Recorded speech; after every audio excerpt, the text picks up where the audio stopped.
నిన్న ఒక చారిత్రాత్మకమైనటువంటి దినం ఆంధ్రప్రదేశ్ ప్రజలందరికీ ఈ దేశంలో ఉన్నటువంటి వ్యవసాయం అలాగే యువత వెనుకబడిన ప్రాంతాలకు సంబంధించినటువంటి ప్రజానికం ఆర్థిక కష్టాల్లో కొట్టుమిట్టాడుతున్నటువంటి ఆంధ్ర బీహార్ లాంటి రాష్ట్రాలకంతా కూడా నిన్న నిజమైనటువంటి ఒక పండుగ దినం. ఈ ఆంధ్రప్రదేశ్కు సంబంధించినటువంటి తెలుగువారి కోడలు ఒక చారిత్రాత్మకమైనటువంటి పాపులిస్టిక్ బడ్జెట్ని ప్రవేశపెట్టడం జరిగింది. పాపులిస్టిక్ బడ్జెట్ని ప్రవేశపెట్టినటువంటి తరుణంలో మన రాష్ట్రంలో ఉన్నటువంటి ప్రజలందరూ కూడా వినాయక చవితి ముందే చేసుకున్నారు. ఒక్క జగన్మోహన్ రెడ్డి గారు తప్ప.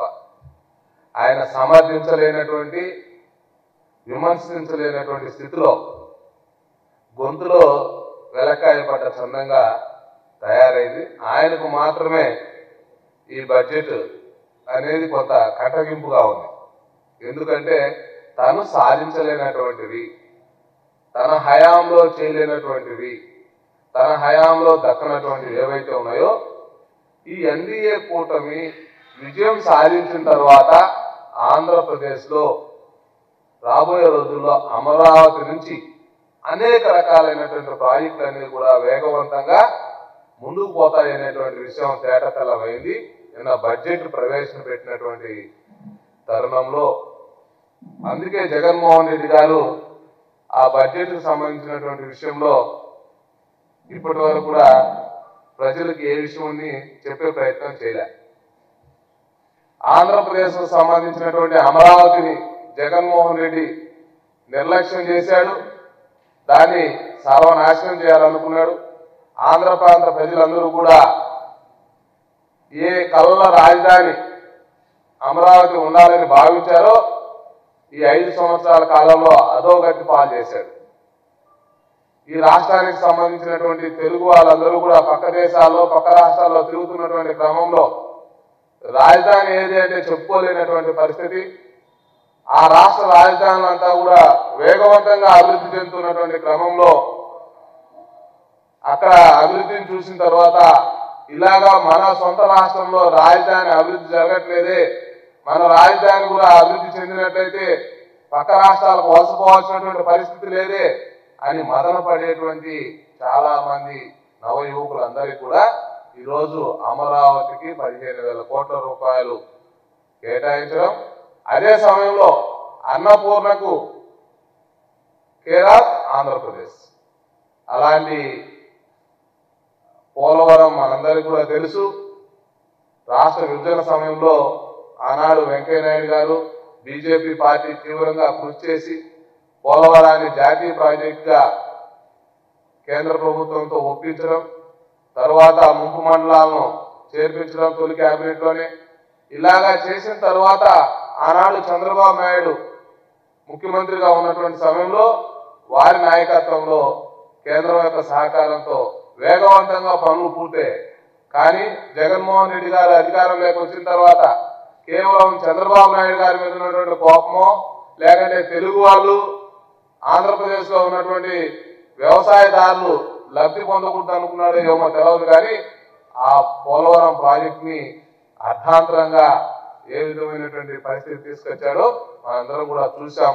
రివర్స్ టెండరింగ్ పేరుతోటి అనుభవం లేనటువంటి కాంట్రాక్టర్లని తీసుకొచ్చి ఆ ప్రాజెక్టును కట్టబెట్టి ఈ తరుణంలో పోలవరానికి సంబంధించి కేంద్రం సంపూర్ణమైనటువంటి నిధులు ఇంకా రాబోయే రోజుల్లో వచ్చేటువంటి ఛాలెంజెస్ ఏవైతే ఉన్నాయో లేకపోతే పెరిగేటువంటి ఖర్చులు ఏవైతే వాటిని కూడా మేమే భరిస్తామని చెప్పడం ఏదైతే ఉందో నిజంగా ఆంధ్రప్రదేశ్ ప్రజలకి ఒక శుభ పరిణామం. అలాగే ఆంధ్రప్రదేశ్లో ఉన్నటువంటి వెనుకబడినటువంటి ప్రాంతాలు ఏవైతే ఉన్నాయో అది ఉత్తరాంధ్ర కావచ్చు, రాయలసీమ కావచ్చు, ప్రకాశం కావచ్చు, ఈ 7 జిల్లాలకు ప్రతి ఏటా నిధులు ఇస్తామని చెప్పి, అంతేకాకుండా విశాఖ చెన్నై క్యారిడార్ కావచ్చు, బెంగళూరు హైదరాబాద్ క్యారిడార్ కారణంగా ఎక్కువ లబ్ధి పొందేది రాయలసీమ ప్రాంత వాసులు. రాయలసీమ ప్రాంత వాసులు ఎక్కువగా లబ్ధి పొందుతారు.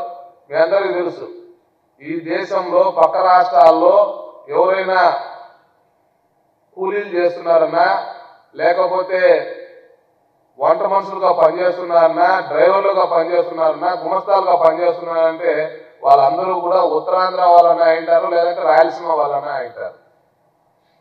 మొన్ననే మనం చూసాం, నారా లోకేష్ గారు కూడా కోవిడ్లో ఎడారిలో చిక్కుకున్నటువంటి వ్యక్తి యొక్క ఆవేదన చూసిన తర్వాత అతన్ని తెప్పించేటువంటి ప్రయత్నం చేశారు. ఆ విధంగా రాయలసీమ వాసులు వేల మంది గల్ఫ్ కంట్రీస్ లో ఉపాధి లేక రాయలసీమ నుంచి వలసపోతున్నారు. పక్క రాష్ట్రాలు పోవడం వేరు, పక్క దేశాలు పోతున్నారు. ఇది 40-50 సంవత్సరాలుగా జరుగుతున్నటువంటి తంతు. కారణం ఏమి? మా దగ్గర సాగునీటి ప్రాజెక్టులు లేకపోవడం కారణంగా, మా దగ్గర పరిశ్రమలు రాకపోవడం కారణంగా, జగన్మోహన్ రెడ్డి గారు వచ్చిన తర్వాత సొంత పరిశ్రమల్ని ఈ రాష్ట్రంలో ఎవరైతే ఎంటర్ప్రినర్స్ ఉన్నారో వాళ్ళ పరిశ్రమలను కూడా తరివేసినటువంటి నేపథ్యం చరిత్ర జగన్మోహన్ రెడ్డికి దక్కింది. రాయలసీమలో ఉన్నటువంటి ఈ చెన్నై కారిడార్ కావచ్చు, లేకపోతే విశాఖ కారిడార్ కారణంగా 100% రాబోయే రోజుల్లో మౌలిక వసతులు కల్పిస్తే పెద్ద ఎత్తున పరిశ్రమలు పెట్టేదానికి పెట్టుబడిదారులు వస్తారు. దాని కారణంగా రాయలసీమ ప్రాంతం నుంచి వలసపోవాల్సినటువంటి దుస్థితి ఉండదు. రాయలసీమలో ఉన్నటువంటి అమర్రాజా లాంటి ఫ్యాక్టరీ దాని తాలూకా లిథియంతో తయారు చేయబోతున్నటువంటి పరిశ్రమ మహబూబ్ నగర్ లో పెడుతున్నారు. కేవలం జగన్మోహన్ రెడ్డి యొక్క కక్ష సాధింపు చర్యల కారణంగా అక్కడ పరిశ్రమ పెట్టబోతున్నారు. పెద్ద ఎత్తున అది ఆ ప్రాజెక్ట్ సక్సెస్ కాబోతుంది. అది చాలా సక్సెస్ ఉన్నటువంటి ఫార్ములా. పెద్ద ఎత్తున ఆ రాష్ట్రంలో ఉపాధి లభించబోతుంది. కానీ రాయలసీమకు సంబంధించిన జగన్మోహన్ రెడ్డి ఏ రోజు కొప్పర్తిలో ఒక పరిశ్రమను తీసుకొచ్చి అమర్రాజా లాంటి తలదన్నేటువంటి ప్రాజెక్ట్ ఒకటి పెడతామనేటువంటి ఏ రోజైనా ధ్యాస చేయాలి. కాబట్టి జగన్మోహన్ రెడ్డికి చివరికి ఆ రాయలసీమ సొంత జిల్లాలోనే అతనికి చంపపెట్టు లాంటి తీర్పు ఇవ్వడం జరిగింది. ఇప్పటికైనా జగన్మోహన్ రెడ్డి గారు బుద్ధి తెచ్చుకోవాలి. ఈరోజు ఆహ్వానించాలి, అసెంబ్లీకి రావాలి, నిర్మాణాత్మకమైనటువంటి ప్రతిపక్ష పాత్ర పోషించాలి. ఎందుకంటే జగన్మోహన్ రెడ్డి అనేటువంటి వ్యక్తి కారణంగా ఆంధ్రప్రదేశ్ అభాస పాలైంది, అధోగతి పాలైంది, అష్టకష్టాలు పడుతుంది. ఈ తరుణంలో ఒక విజన్ ఉన్నటువంటి నాయకుడుగా చంద్రబాబు నాయుడు గారు కావచ్చు, ఒక సమన్వయం చేయగలిగినటువంటి వివేకవంతుడు పవన్ కళ్యాణ్ గారు కావచ్చు, పెద్దన్న లాంటి పాత్ర పోషించేటువంటి అందరినీ సమదృష్టితో చూసినటువంటి ఎవరైతే వెనకబడుతున్నారో వాళ్ళందరికీ చేయూతిచ్చేటువంటి స్వభావం కలిగినటువంటి నాయకుడు విశ్వనాయకుడు నరేంద్ర మోడీ గారి యొక్క సహకారం ఆంధ్రప్రదేశ్ మెండుగా దండుగా ఉంది. కాబట్టి ఈ తరుణంలో అన్ని వచ్చినటువంటి అవకాశాన్ని సద్వినియోగం చేసుకోవడం కోసం జగన్మోహన్ రెడ్డి గారు గత పాపాలకు పరిహారంగా ఇప్పుడైనా ఈ యొక్క అభివృద్ధిలో భాగస్వామ్యం కావాలి, అసెంబ్లీకి రావాలి, నిర్మాణాత్మకమైనటువంటి చర్చలో పాల్గొనాలి, మంచి సూచనలు సలహాలు ఇవ్వాలి. అది కాకుండా పట్టమని 2 నెలలు కాల అధికారంలోకి వచ్చి ఎన్డీఏ కూటమి వెంటనే పరిగెత్తుకుంటా పోయిన ఢిల్లీకి అసెంబ్లీలో ముఖం చూపించడం చేతగాక ఈరోజు ధర్నా అనేటువంటి కార్యక్రమాలు పెట్టినారు. ధర్నా కాదు, ఈవెంట్ మేనేజ్మెంట్, యాజిటేషన్ కాదు, ఈవెంట్ మేనేజ్మెంట్ పెట్టడానికి జగన్మోహన్ రెడ్డి గారు ఢిల్లీకి వెళ్ళారు. ఈ రాష్ట్రంలో శాంతి భద్రతలు ఎక్కడ?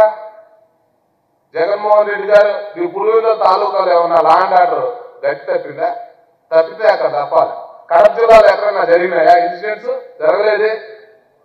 ఎవరో వ్యక్తిగతమైనటువంటి కక్షలకు సంబంధించినటువంటి విషయంలో ఏదో జరిగినటువంటి 1-2 చెదురుమదురు సంఘటనలు తీసుకొచ్చి దాని కుంటి సాకు ఎత్తుకొని నువ్వు ఢిల్లీకి పోవడం ఏదైతే ఉందో ఇది ప్రజలందరూ కూడా ఏహ్యభావంతో అసహించుకుంటున్నారు.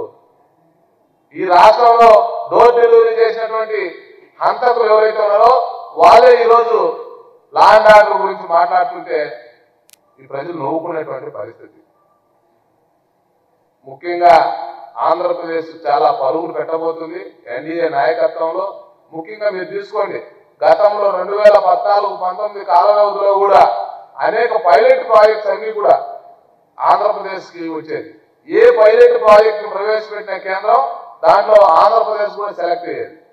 ఇప్పుడు కూడా పూర్వోదయం అనేటువంటి ప్రాజెక్ట్ ని ఆంధ్రప్రదేశ్ లో ప్రవేశపెట్టబోతున్నారు. పైలట్ ప్రాజెక్ట్ కింద 5 రాష్ట్రాల్లో ఇదొకటి కూడా సెలెక్ట్ అయింది. దీని కారణంగా చాలా అడ్వాంటేజ్ ఉంది. టూరిజం పెరిగేటువంటి సాంస్కృతికమైనటువంటి మన అలవాట్లు ఏవైతే ఉన్నాయో ప్రపంచానికి తెలిసేటువంటి పరిస్థితులు రాబోతున్నాయి. ఈ రాష్ట్రానికి సంబంధించినటువంటి ఆర్థికమైనటువంటి డబుల్ ఇంజిన్ సర్కార్ అనేది రావడం కారణంగా ఆర్థిక అభివృద్ధి ఏ విధంగా చెందబోతుంది, ఆంధ్రప్రదేశ్ లో రాబోయే రోజుల్లో పెట్టుబడులు ఏ విధంగా రాబోతున్నాయి, ఈ ఆంధ్రప్రదేశ్ కు సంబంధించినటువంటి ముఖ్యంగా వెనుకబడినటువంటి జిల్లాలో సైతం పెట్టుబడులు పెట్టడానికి ఏ విధంగా ఉత్సుకతతోటి పెట్టుబడిదారులు రాబోతున్నారు అనేటువంటి విషయాన్ని అతి తొందరలో మనం చూడబోతున్నాం. ఫైనల్ గా ఈ రాష్ట్రానికి సంబంధించినటువంటి గతంలో ఈశాన్య రాష్ట్రాలకు బ్లాక్ ల్యాండ్స్ ఏ విధంగా అయితే ఉన్నాయో దానికన్నా మిన్నగా వెనుకబడినటువంటి 7 జిల్లాలు కూడా రాబోతున్నాయి.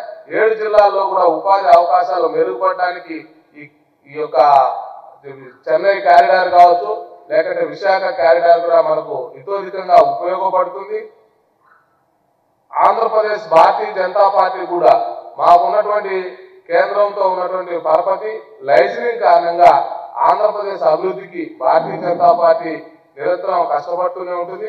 అందరూ కలిసి సమిష్టిగా రాబోయే రోజుల్లో మనం ముందుకు తీసుకొని పోయేటువంటి ప్రయత్నం చేద్దాం. దానికి జగన్మోహన్ రెడ్డి అనేటువంటి వ్యక్తి కూడా దుర్మార్గమైనటువంటి ఆలోచనలు శవ రాజకీయాలన్నీ పక్కన పెట్టి కన్స్ట్రక్టివ్ వేలో రావాలని కూడా భారతీయ జనతా పార్టీ హేతో పలుకుతుంది.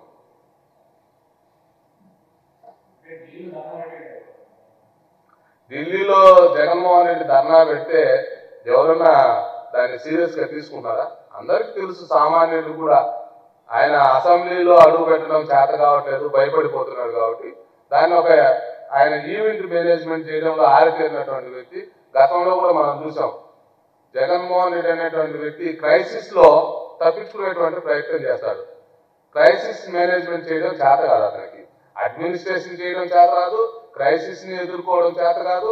అన్నిటికన్నా ముఖ్యంగా ఏంటంటే అభివృద్ధిలో భాగస్వామ్యం కావడం అంతకన్నా చేత కాదు. ఆయన కేవలం విధ్వంసకరమైనటువంటి రాజకీయాలు, లేకంటే కులం పేరుతోనో మతం పేరుతోనో ప్రాంతం పేరుతోనో విభజన రాజకీయాలు చేయడం మాత్రమే అందివేసినటువంటి చెయ్యి.